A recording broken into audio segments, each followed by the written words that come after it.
Chapter 10. So many possibilities. Ahiro walked the streets at about 20 minutes to midnight. Few areas in Manhattan were dark at night anymore. Pockets here and there, most of the interior of Central Park, of course, and 3rd Avenue was no exception. His target was in Midtown, 2 doors in on the southwest corner of East 49th and 3rd Avenue. But Ahiro was too cautious, too distrustful to go straight there.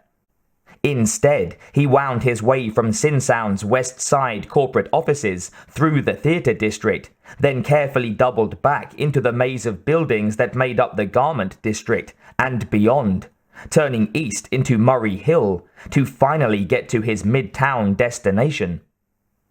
The Church of the Queen Mother. No air cycles or big money mechanical escorts here, mostly derelicts and down on their luck bums looking for a way to pass the time with a cheap, temporary diversion. The temporary diversions strolled the streets in the forms of underdressed prostitutes and jelly dealers, all ready to duck out of sight at the first sign of a cop jalopy. Tonight was cold and damp, a hint of more stagnant rain about to fall on the city rather than January snow, but that didn't seem to bother the hookers.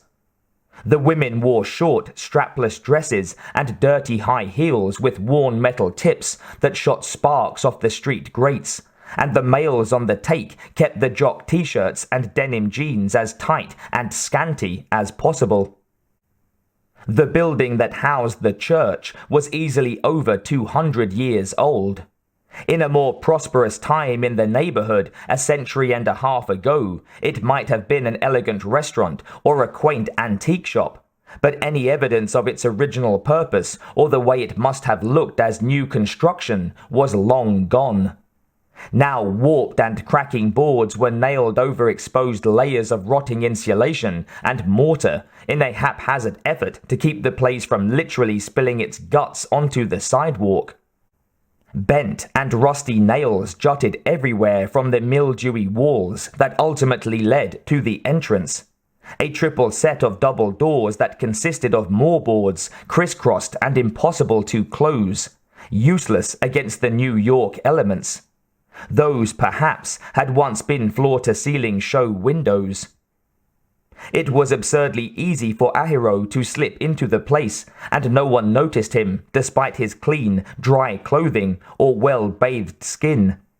This was his first visit, and the inside was bigger and better lit than Ahiro expected. But it didn't matter. No one paid him any attention, and he supposed that was because jelly junkies came in all kinds. Bums, clerks, bankers, executives. A lot of them still grasping strings that led tenuously back to the normal parts of their lives. Not for long, though. Royal jelly tempted them all, and once it had them, never let them go. Fools, all, for invariably believing themselves to be the stronger.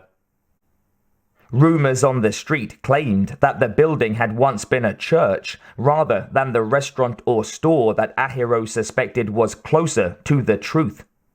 But if the building ever had housed a real place of worship, it bore no signs of it now. There were no pews or altars, and certainly nothing so conspicuous as confessional booths. The walls looked as if they might have once been panelled, but time, insects, and moisture had destroyed all but the faintest resemblance to the out-of-date decorating method. Other doorways branched off the main room, leading to unused closets, maybe to a basement no one dared explore, and all except one were blocked by the telltale chaotic pattern of nailed-in-place boards. The exception was a heavy, worn-looking door at the far rear that was firmly shut. Ahiro had to peer fixedly at it to confirm that the sign of deterioration and chipped paint were nothing more than a craftily applied makeup. Ahiro grinned to himself. No doubt a closer inspection would reveal that the door not only locked, but was made of hardened steel under its painstaking camouflage. Beyond that barrier was an entirely different world from the one the jelly addicts saw, a side of their quiet, misery-filled church that they would never believe existed.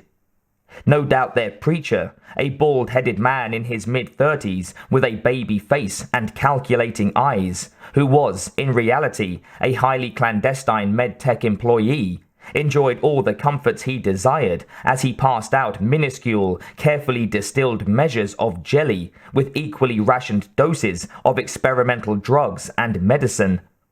To hear him tell it, the preacher was the only person ever to kick the jelly habit. In the real world, this self-proclaimed messiah had never put the taste of jelly on his tongue and had learned his evangelist skills by training in a class filled with hundreds of false preachers-to-be just like him. Keeping carefully in the back, Ahiro watched as the preacher doled out the vials of jelly, each time pronouncing "In nomine Matris Reginae" in a monotone voice. Not for the first time, Ahiro wondered how the man could keep a straight face as he mouthed those ridiculous words. It was the scientist thing, no doubt, like Darcy Vance and Michael Brangwen. The man behind the flowing pseudo-holy robes no doubt viewed these pathetic wrecks that were once human beings as no more than test subjects. Lab monkeys, dogs, and rats with human skin and burned-out souls.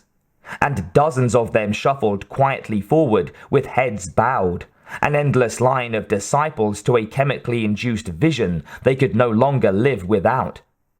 Eyes closed, mouths in their gaunt, dirty faces open to receive the rapture and repeat after me, "In nomine Matris Reginae." Idiots, every one.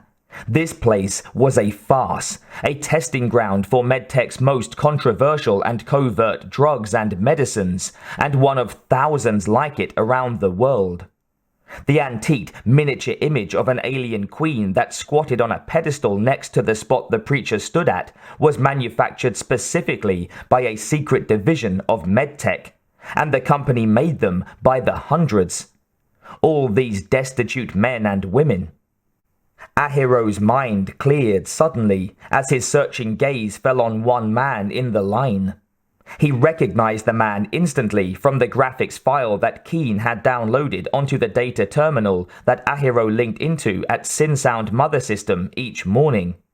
This was the man Keen wanted Ahiro to take back to Damon Eddington, the same person who would host the alien hatchling. He just didn't know it yet.